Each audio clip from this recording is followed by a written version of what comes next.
Itu ngapain nyiapin kayak gitu buat X-Max? Kamu kan nggak pakai gear sprocket. Oh iya, kalau X-Max memang nggak pakai gear sprocket, tapi saya lagi siapin ini nih, hadiah giveaway akhir tahun 2024 buat Hivesoner. Jadi dong. Oh, tapi tetap kita bahas X-Max dulu kali ya. Oke. Nah, kesana yuk. Yuk.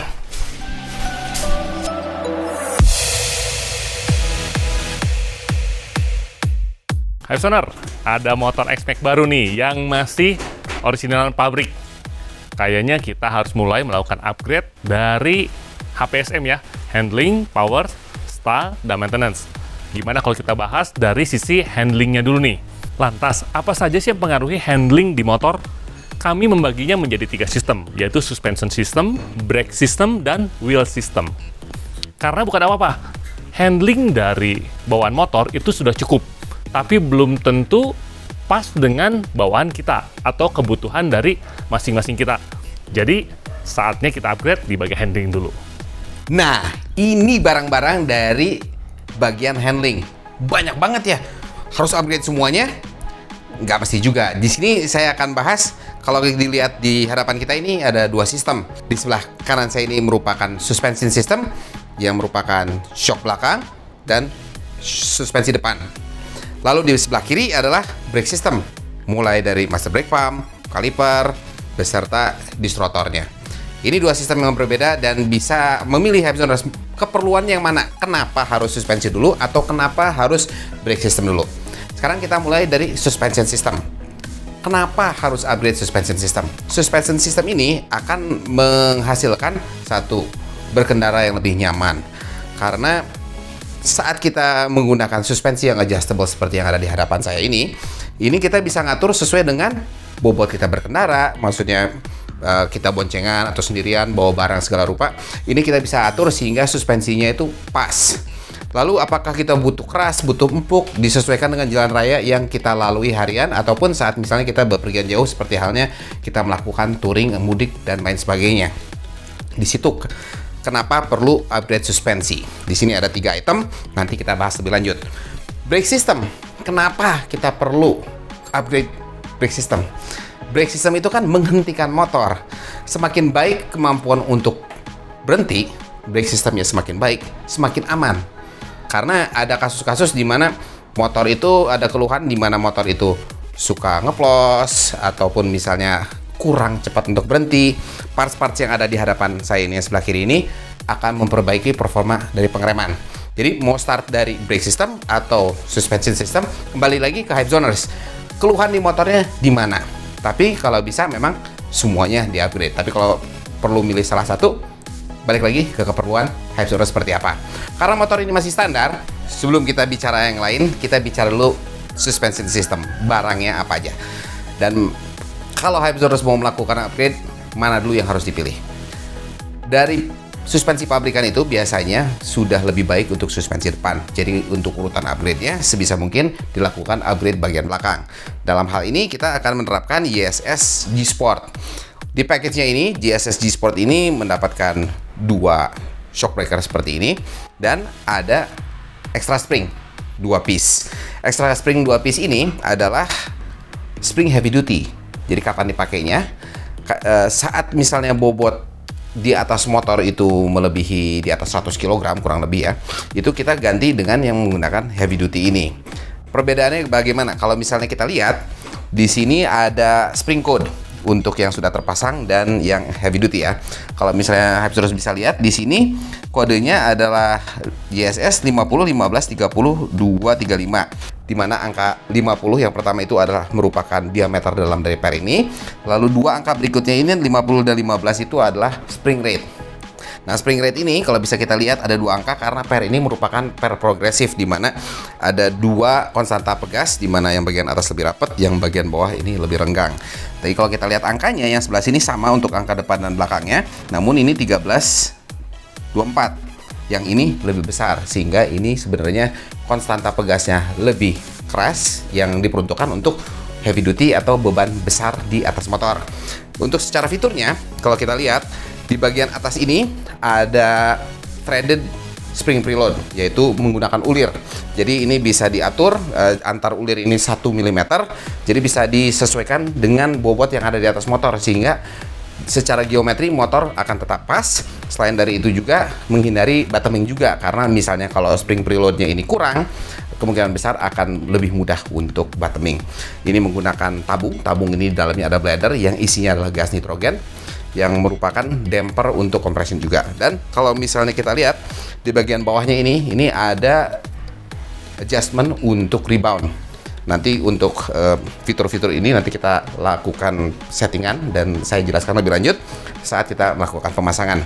Lalu untuk bagian depan ini ada dua pilihan. Kalau misalnya dalam hal ini kita akan pasang secara bersamaan. Kita lihat dulu yang paling sebelah kanan. Bagian sebelah kanan ini merupakan YSS Front Fork Upgrade Kit yang isinya adalah spring. Nah, spring ini tidaklah sama dengan yang ada di motor bawaan OEM ya. Lalu ada batangnya, stanchion ini untuk di bagian atas. Di sini kita lihat ada fork cap atau tutup atas ya.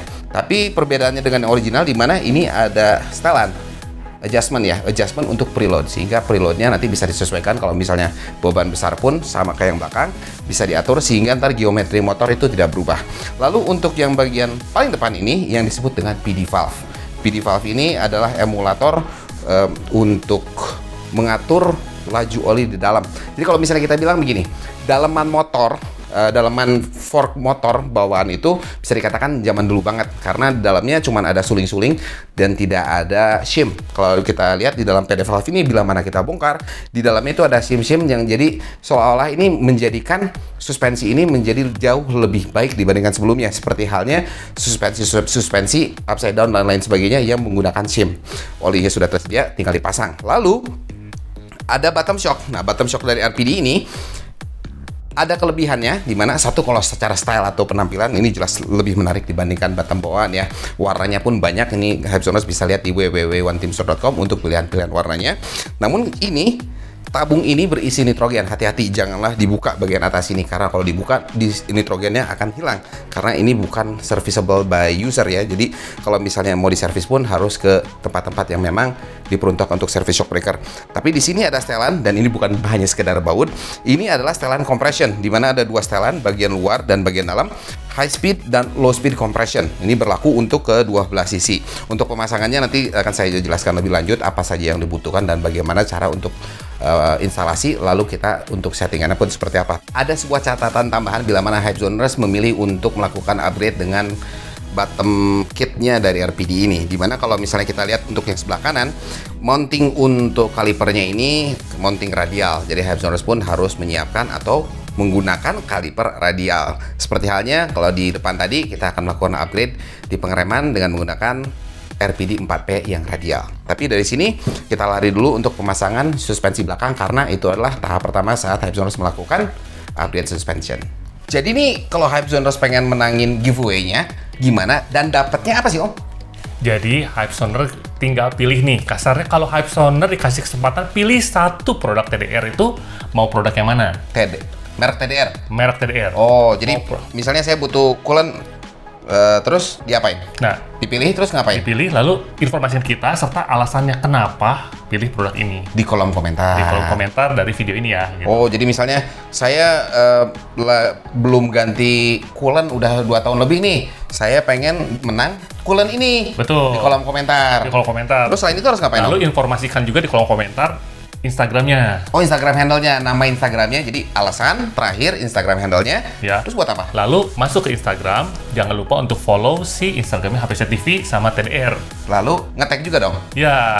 Berarti ke apa? 3 teman ya. Ya, 3 teman. Nanti ada linknya di kolom deskripsi untuk postingannya. Jadi tadi pertama kasih tahu alasannya, mau barangnya apa, mau misalnya spring, Betul. mau Cylinder block, alasannya apa, lalu handle Instagramnya apa, kasih tahu di kolom deskripsi. Setelah itu mampir ke postingan giveaway-nya di Instagram HPC TV, tag teman kalian yang kira-kira patut ikutan juga. Terus diundinya kapan Om? Bukan diundi ya, nanti kita akan tentukan pemenangnya dan diumumkan tanggal 8 Januari di IG HPC TV. Oh, batas ikutannya sampai kapan tuh? Sampai akhir tahun dong, 31 Desember 2024. Oke, nanti diumumkannya di Instagram HPC TV juga ya? Iya, betul. Oke. Buruan, kasih tahu di kolom komentar maunya barang apa. Ya. Untuk masang shock breaker ISS G Sport ini di motor X-Max, pertama kita mau nggak mau kita harus lepas dulu dong suspensi yang sekarang sudah terpasang di motor. Kalau diperhatikan, baut atasnya ini ada mur baut, di bagian luar adalah baut, di dalamnya ada murnya berukuran 14 mm, dan yang bagian bawah adalah 12 mm. Untuk bukanya, mau atas dulu, mau bawah dulu, sebenarnya tidak jadi permasalahan. Di sini saya akan buka yang bawahnya dulu, 12 mm. Nah, setelah yang bawah terbuka, baru kita buka yang bagian atas. Bagian atas ini karena ada mur dan baut, kita harus dibantu dengan satu kunci. Nah, kunci 14 ini ditahan di bagian belakang, dan yang depannya kita buka. Hati-hati, jangan langsung dilepas, takut jatuh si shocknya. Jadi murnya udah terlepas. Setelah itu sambil shocknya kita tahan, kita buka. Lalu kita tarik shock bawaannya. Jadi kalau misalnya harus perhatikan juga, ini sebenarnya ada settingan preload. Tapi settingan preloadnya itu dia yang step, jadi nggak bisa fine tune.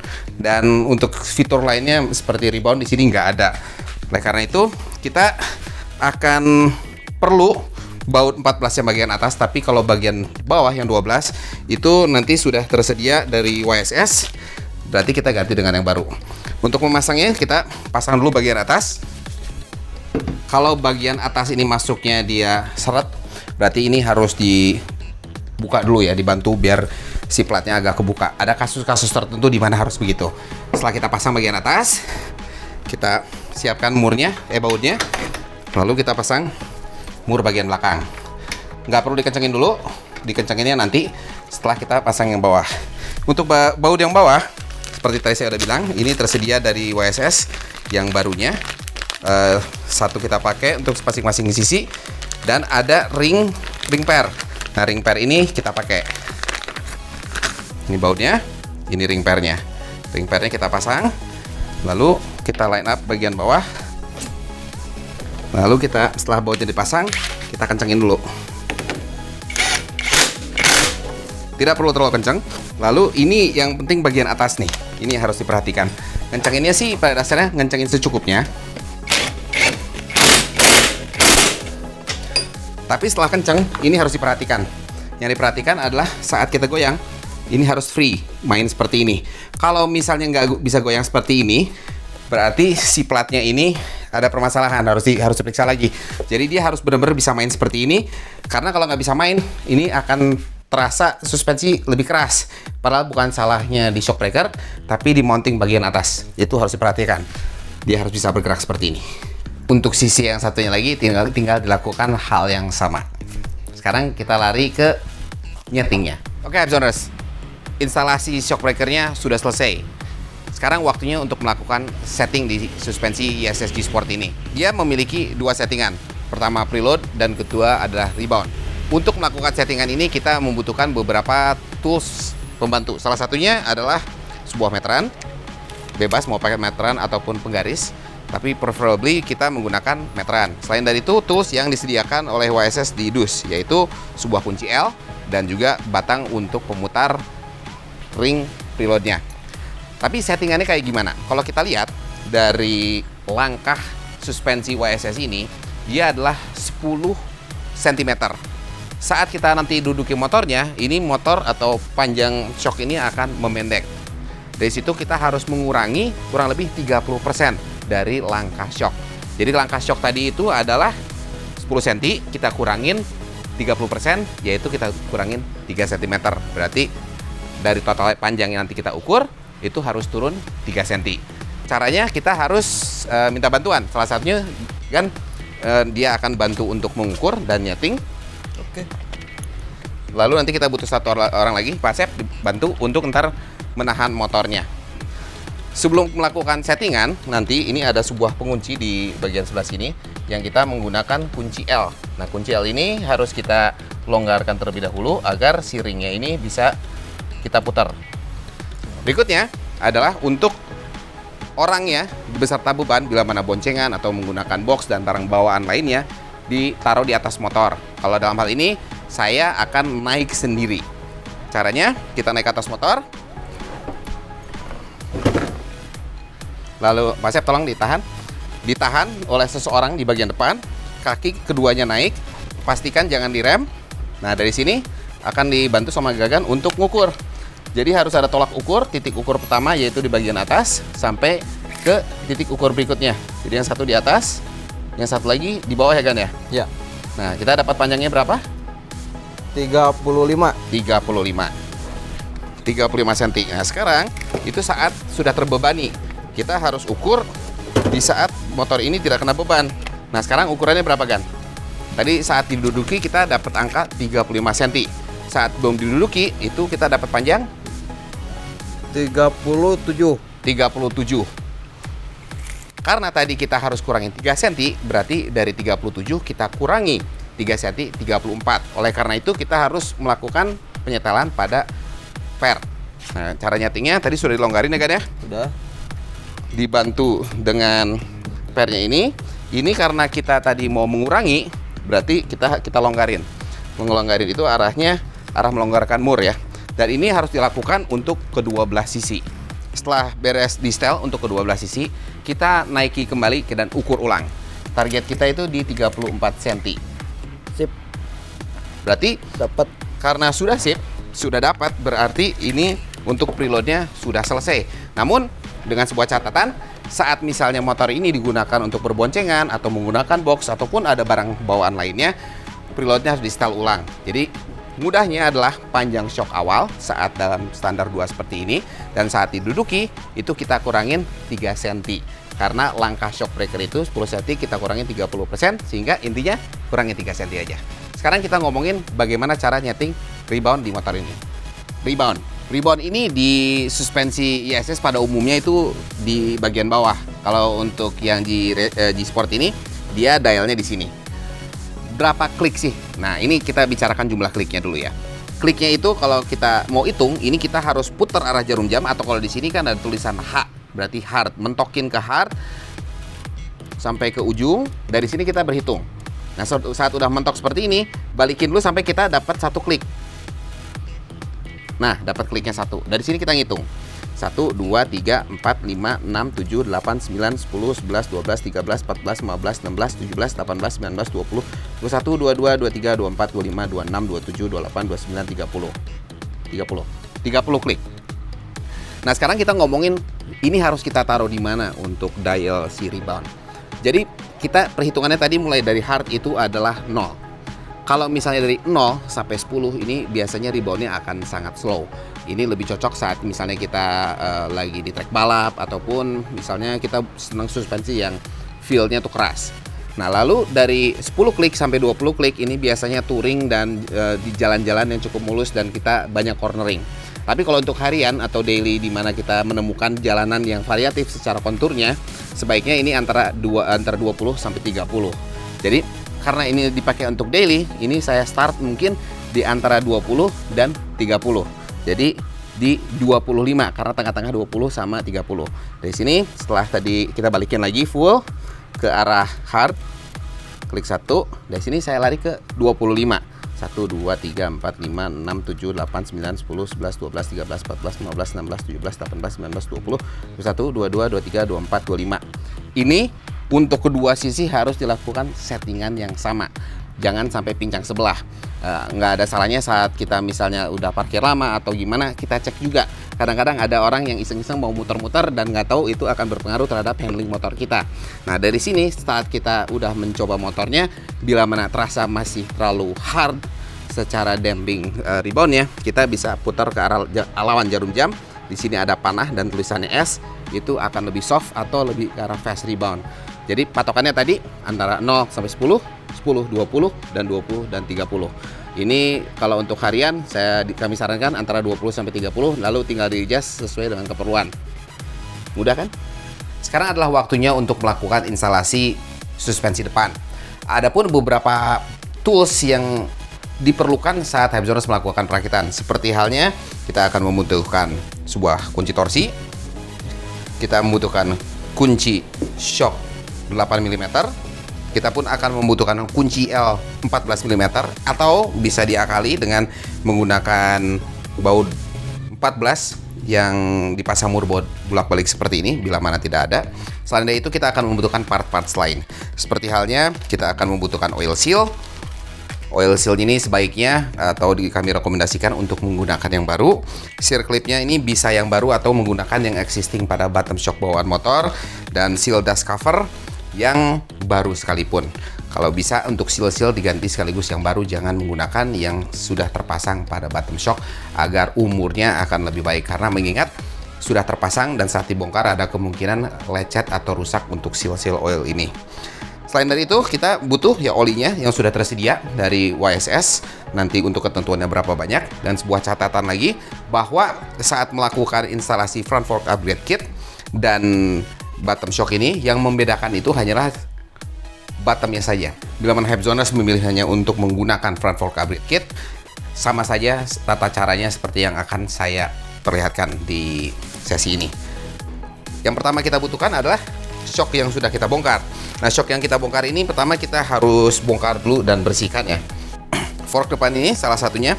Ini kita harus buka dulu bagian atas. Di sini ada rubber cap yang di atas untuk penutupnya. Bagian atas ini menggunakan kunci shock langsung ya. Jadi kunci shock ini bisa kita pasang ke sini untuk membukanya. Selain dari itu, kita juga nanti di bagian bawah ini harus membuka baut yang ada di bawah ini dengan menggunakan kunci 8 mm ini. Sebisa mungkin ini kita kunci di sebuah ragum. Lalu gunakan lap atau benang halus untuk menahan bagian bottom agar tidak lecet. Untuk membuka cap atas ini, kita bisa menggunakan kunci shock ataupun bila mana tersedia impact driver, kita bisa buka dengan menggunakan impact driver.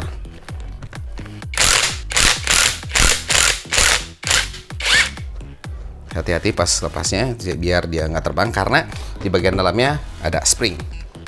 Kita buka seperti ini, lalu kita lepas dari ragumnya. Di sini kita siapkan sebuah wadah yang bersih untuk mengeluarkan bagian dalamnya. Kalau pertama yang akan keluar adalah batangnya. Ini yang ori. Lalu di sini ada ring dan per. Ini olinya sekalian kita buang. Nah, per ini tidak akan kita pasang kembali. Tapi sebisa mungkin nanti dibersihkan dan disimpan kembali agar suatu saat bila mana Hypesoners membutuhkan sudah siap tersedia dalam keadaan bersih. Bisa dibantu dikocok-kocok ini untuk membantu mengeluarkan olinya. Meskipun bisa dikatakan motor ini relatif baru, cuman bisa dilihat olinya sudah agak kotor ya. Setelah oli terbuang, kita harus melakukan bongkar seal dulu nih. Seal bagian atas, karena nanti bagian ini nggak akan bisa kelepas. Untuk buka sealnya, ini kita bisa cukup menggunakan obeng min untuk membuka sealnya. Seperti ini. Lalu kalau misalnya Hypesoner perhatikan, di bagian dalam sini ada klip. Klipnya adalah klip yang baru ini sebenarnya. Jadi kalau misalnya motor-motor yang udah cukup lama, biasanya klip ini sudah berkarat, sebisa mungkin diganti dengan yang baru. Untuk membuka klipnya, menggunakan obeng, tinggal kita congkel. Klipnya terlepas. Dari sini kita harus buka bagian bawah terlebih dahulu. Ini menggunakan kunci L8.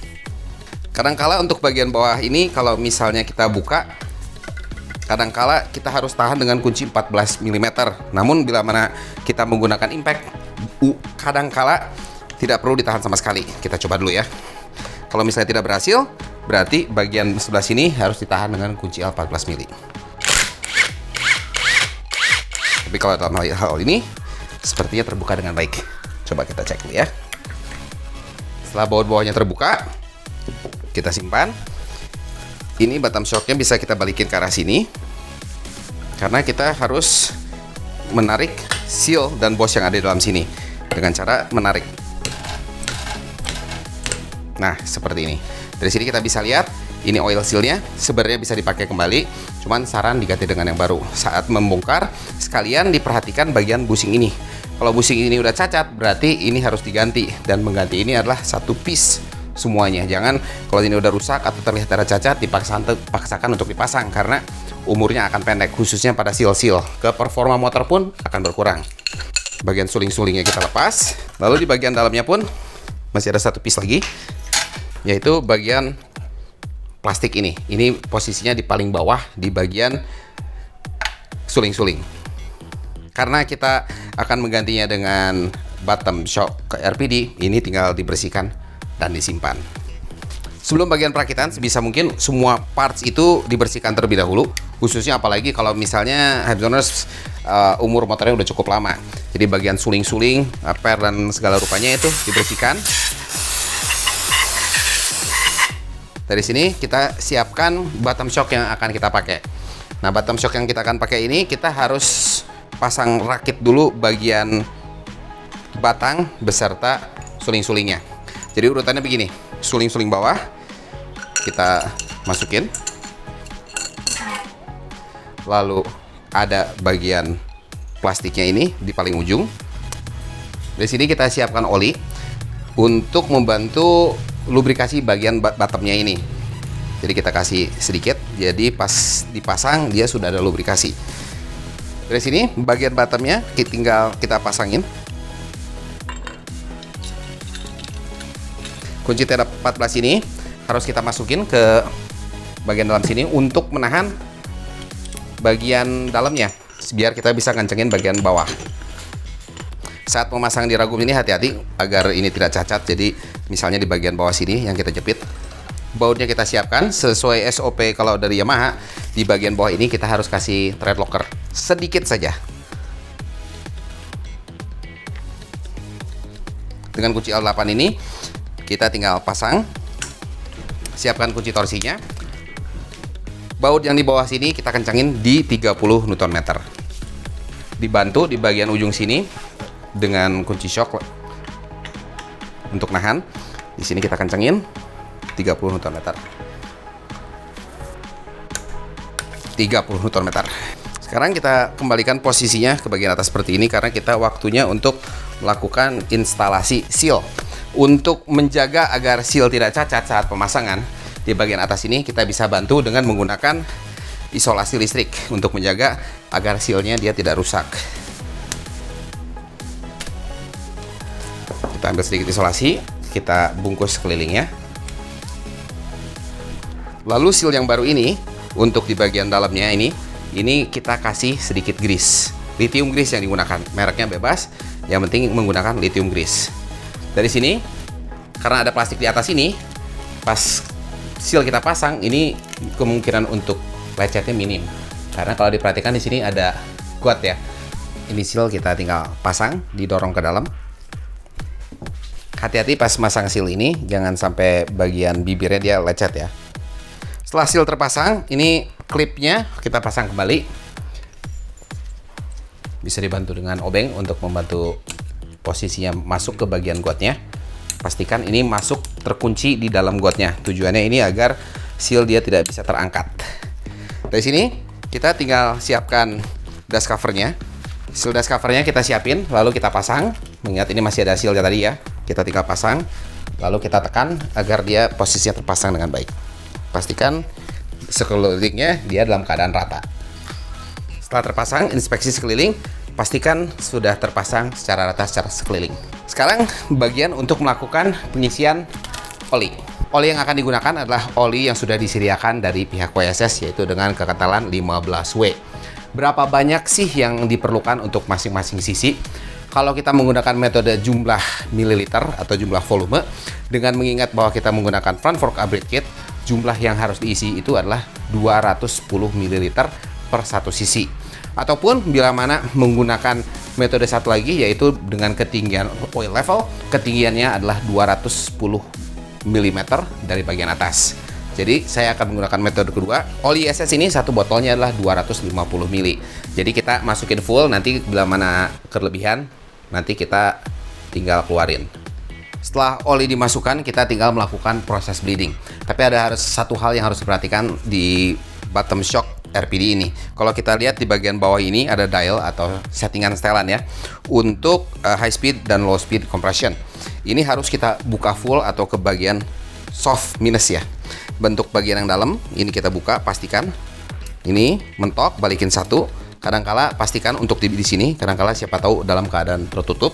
Jadi klepnya dan kuncinya ini tersedia di dusnya juga ya. Dari sini untuk yang gedenya sama kita cek apakah dia sudah terbuka full. Kenapa harus terbuka full seperti ini? Karena kita akan melakukan proses bleeding. Jangan sampai oli tidak masuk ke bagian dalam sini gara-gara klepnya tidak terbuka. Nanti untuk penyetelan baru nanti kita lakukan penutupan atau adjustment sesuai yang kita perlukan. Dari sini kita melakukan pengocokan, kita kocok naik turun. Sekali ini kita sambil bagian atas kita tutup, kita tahan. Ini dengan tujuan mengeluarkan udara atau angin yang ada di bagian bottom sini, dan sekalipun memaksakan oli untuk masuk ke bagian reservoir bagian bawah sini. Berapa kali sih harus dilakukan ini? Kurang lebih kalau dari panduan ISS kurang lebih 20 stroke, 20 naik turun ya. Tandanya sudah cukup atau enggak saat misalnya kita tarik ke atas, sudah ada tahanan full, nggak ada titik kosongnya. Dari bagian paling bawah kita tarik, selalu ada tahanan. Bila mana tidak ada tahanan atau misalnya kosong dulu baru ada tahanan, berarti masih ada udara yang terjebak. Lakukan bleeding sampai akhirnya dia tahanannya rata seperti ini. Dan kalau dilihat dia turunnya normal, berarti suspensi ini atau bottom ini dalam keadaan baik. Setelah proses bleeding selesai, ini sekarang kita menentukan ketinggian oil level. Saat kita mengukur oil level itu pastikan bagian bottomnya dia mentok ke bagian bawah seperti ini. Ada special toolnya, tapi bila mana tidak ada, kita bisa menggunakan seperti halnya alat untuk nyedot atau buang udara di saluran rem ya. Intinya vakum. Tadi ketinggiannya adalah 210 mili atau 221 cm. Kalau kita ambil di sini 21 cm dari selang ini, kita tinggal kasih kabel tis atau penahan. Kita setting sampai posisinya di 21 cm. Seperti ini. Dari sini kita tinggal masukin, pastikan dia lurus ya, datar, rata, masuk turun ke bawah sampai ke bawah sini. Dari sini bila mana ada kelebihan kita tinggal sedot.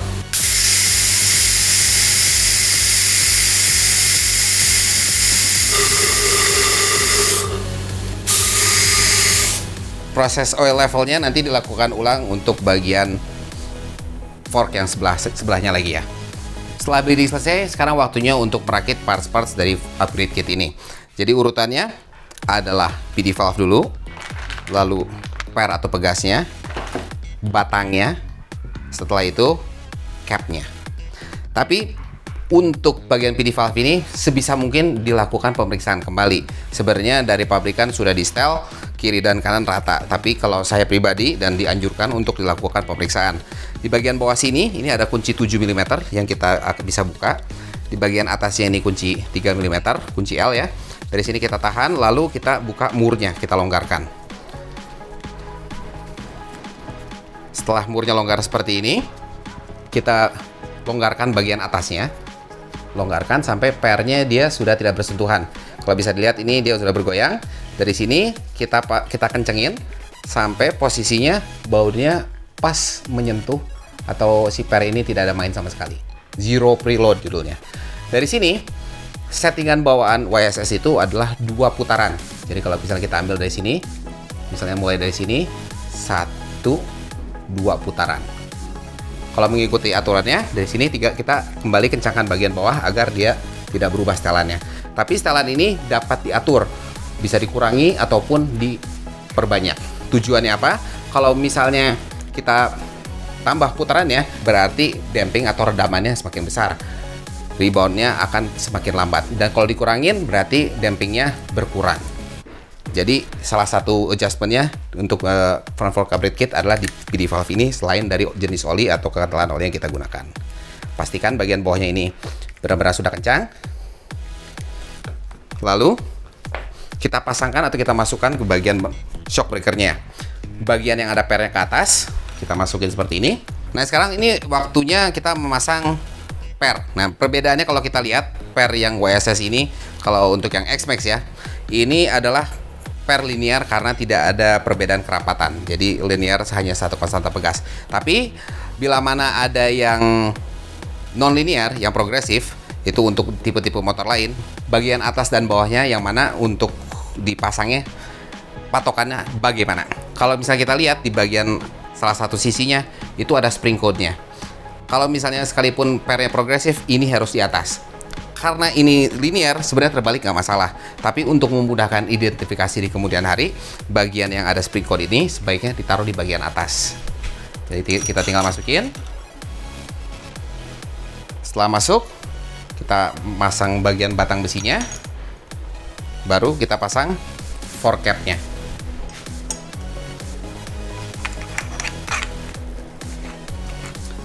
Setelah itu tinggal kita pastikan kencang bagian atasnya.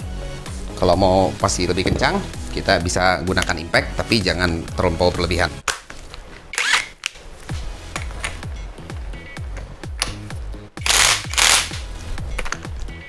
Lakukan hal yang sama untuk sisi yang satunya lagi. Dari sini kita tinggal rakit ke motor sesuai dengan cara kita ngebongkarnya. Sebagai sebuah catatan tambahan, sewaktu kita mengerjakan yang satu lagi ataupun proses pemasangan di segitiga di motor, pastikan fork ini tidak ditaruh dalam posisi tertidur. Karena tadi kita udah proses bleeding kan, bila mana ini tertidur ada kemungkinan udara masuk lagi ke bagian bottom. Jadi simpanlah di tempat yang sekiranya fork ini akan tegak lurus. Sekarang fork depan sudah terpasang. Untuk nyeting front fork upgrade kitnya sebenarnya udah kita pernah bahas. Jadi kalau misalnya Hypezoners mau nyeting preloadnya, nanti bisa cari di channel HPC TV untuk tata caranya. Tapi kita mau bicarakan gimana nyeting dan kemana sih arahnya settingan sesuaikan dengan keperluan Hypezoners. Untuk bagian bottom shock RPD ini. Untuk nyeting bottom shock RPD ini, di dalam dus tuh udah dikasih kuncinya. Nah, kuncinya ini ada dua. Untuk bagian yang kecil ini untuk low speed compression, dan yang untuk bagian yang gede yang dibaliknya ini untuk high speed compression. Tapi ntar pakai batang ini untuk ngebantu karena dia agak keras pas muterinnya. Sekarang kita langsung lihat dulu ke settingannya ya. Untuk settingan kiri dan kanan ini sama-sama compression ya. Kalau kita lihat dari dialnya, ada dua dial di bagian sini. Di bagian luarnya ini untuk high speed compression dan bagian dalamnya ini untuk low speed compression. Nah, yang luar itu kita pakai yang gede ini, dan yang kecil kita pakai yang kecil ini. Nah, ini kita bicara ada berapa klik sih settingannya. Untuk bagian luar yang high speed compression itu ada 15 klik. Dan yang kecil yang low speed compression itu ada 20 klik. Perbedaannya apa? Nah, kalau high speed compression itu saat misalnya kita lagi ngehantem lubang yang besar. Jadi itu kita atur kompresi atau laju dia memendek si shock breaker ini di bagian luar.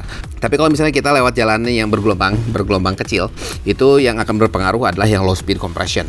Sewaktu kita lagi melakukan instalasi, kita buka full. Nah, buka full itu kan arahnya ke lawan jarum jam. Sekarang kita harus start dari titik awal, yaitu posisi kedua klep ini tertutup, yaitu searah jarum jam yang sudah saya lakukan. Nah, dari sini kita harus bagaimana? Kalau saya biasanya mulai dari high speed compression yang bagian luar. Semakin kita ke kiri, ini motor akan terasa lebih empuk karena kompresinya akan soft. Jadi biasanya saya start dari, kalau untuk comfort itu saya mulai dari sekitar 10 klik.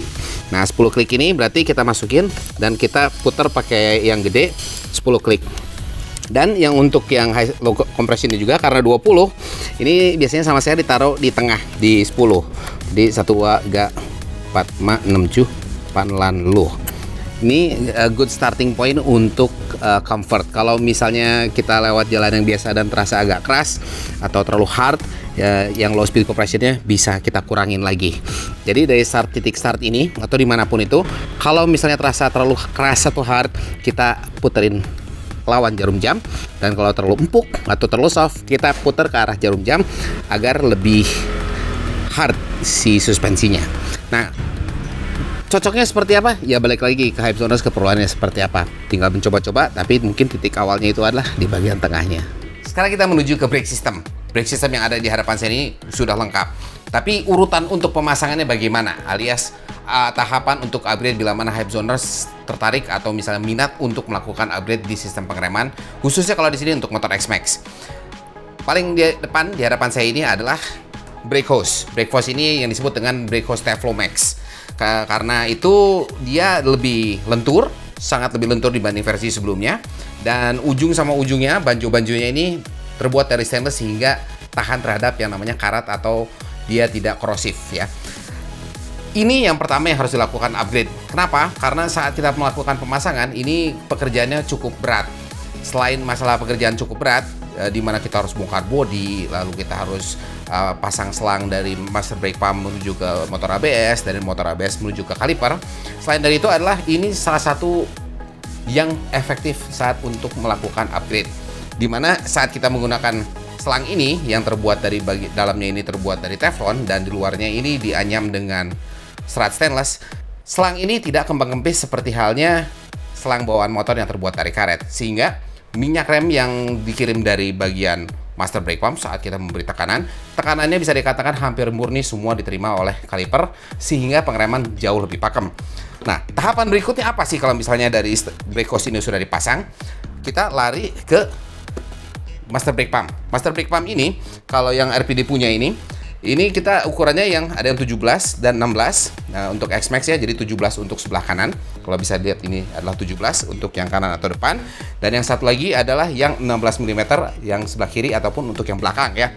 Ini bentuknya kalau bisa dilihat ini adalah radial. Radial itu karena sudutnya 90 derajat sama stang motor. Di mana bawaan motor itu dia bentuknya posisinya aksial, di mana dia sejajar dengan stang.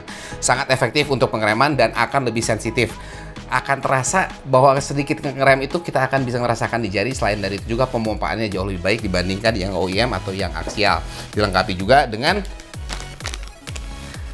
master brake switch, pressure switch ya dari TDR. Ini ada paketnya di sini. Ini untuk pemasangannya pada dasarnya sama halnya dengan kita melakukan pemasangan master brake pump pada umumnya. Tapi ada satu hal lagi yaitu di mana reservoir tank Radian D4 dari RPD. Ini warnanya banyak dan ada beberapa tipe-tipe untuk tank-tank reservoir yang lainnya. Hypesonar bisa cek di www.oneteamstore.com. Berikutnya yang harus kita lakukan upgrade setelah kita melakukan upgrade di brake hose, di master brake pump, dan sekalian reservoirnya adalah disrotor. Nah, disrotor ini kalau untuk yang bagian depan yang kita akan pasang itu adalah dari RPD. Yang kita gunakan ini disrotornya berukuran 298 mm, lebih besar dibandingkan yang ori kalau nggak salah 260 sekian ya. Ini akan memberikan pengereman yang jauh lebih efektif karena diameternya jauh lebih besar. Ini disebut dengan RPD Tornado untuk X-Max. Dan belakangnya pun kami ganti. Ukurannya tetap sama, tapi memang kalau secara material untuk depan atau maupun belakang lebih superior dibandingkan yang OEM, sehingga direkomend untuk mengganti yang depan maupun yang belakang sekalian. Mengingat saat kita mengganti disc rotor ini, pastikan bila mana kita nggak ganti kaliper, gunakan yang namanya kanvas rem baru. Kenapa kanvas rem baru? Karena kanvas rem yang sudah lama, kadangkala dia sudah berkontur atau bergerigi, sehingga saat menjepit ke disc rotor yang baru ini, dia tidak akan maksimal dan ada kecenderungan untuk merusak permukaan dari disc rotor yang baru. Dari sini adalah tahap yang terakhir atau yang bisa dibilang yang paling superior, yang paling wow, yaitu mengupgrade jumlah piston pada kaliper. Yang kita pakai di sini ada untuk bagian depan kita menggunakan RPD P4 di mana dia menggunakan 4 piston dan mountingnya itu adalah radial. Cocok sekali dengan yang kita gunakan saat ini, di mana di bottom dari RPD dipakai itu mountingnya sudah langsung radial. Kalau misalnya Hypesoners tidak mengganti bagian bottom shock dan memang mau menggunakan disc rotor yang ini pun ada yang tersedia paket untuk adaptor atau bracket untuk kaliper bawaan motor.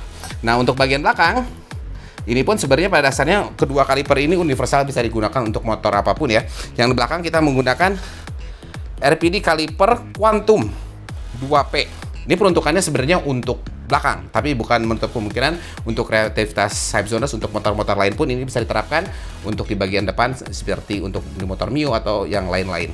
Mountingnya dia aksial. Secara pemasangannya tidak ada perlakuan khusus, hanya seperti itu, tapi mengingat selalu menggunakan minyak rem yang baru dari botol yang belum terbuka. Karena minyak rem itu sifatnya dia itu higroskopis ya, sehingga dia menyerap uap air yang ada di udara, sehingga kalau udah tercampur dengan air tidak efektif lagi yang namanya minyak rem. Oleh karena itu minyak rem itu harus dirawat. Dirawatnya kapan? Dirawatnya per 1 tahun sekali atau per 10.000 kilo. Itu wajib. Karena kalau misalnya sudah kandungan airnya tinggi di dalam minyak rem, ini akan kecenderungan membuat motor lebih cepat blong remnya karena titik didih air lebih rendah dibandingkan titik didih minyak rem. Seperti TDR 4 ini, titik didihnya itu di 240 derajat Celcius, sedangkan air di 100. Saat rem terjadi overheat, yang akan terjadi air yang terkandung di dalam minyak rem ini dia akan cenderung menguap menjadi gas sehingga dia ngaplos. Oleh karena itu wajib melakukan perawatan secara berkala untuk semua komponen-komponen ini, khususnya minyak rem, karena harus dilakukan secara berkala. Kalau kanvas rem waktu sudah mau habis diganti segera agar disknya tidak rusak. Jadi motor ini X-Max ini sudah kami lakukan upgrade mulai dari suspension system dan brake system yang merupakan bagian dari handling, sehingga handling motor atau kendali motor akan lebih baik saat kita bermanuver maupun saat kita melakukan pengereman biasa-biasa maupun mendadak sekalipun. Jadi Hypesonar sudah upgrade handling apa saja nih di motor X-Max kesayangan Hypesonar. Seperti tadi Kang Anto bilang ya, upgrade itu bukan untuk asal-asalan, tapi untuk mendapatkan kenyamanan kita saat berkendara. Kalau Hypesonar mau tahu tentang produk-produk yang tadi dibahas, Hypesonar bisa langsung kunjungi ke www.oneteamstore.com atau bisa WhatsApp langsung ke 0813 1970 2000. Mau beli langsung, datang aja langsung ke One Team Network di daerah Hypesonar. Oke, gitu aja Hypesonar. Tunggu video kita selanjutnya ya, tapi jangan lupa untuk like, share, dan subscribe video ini. Oke, ciao!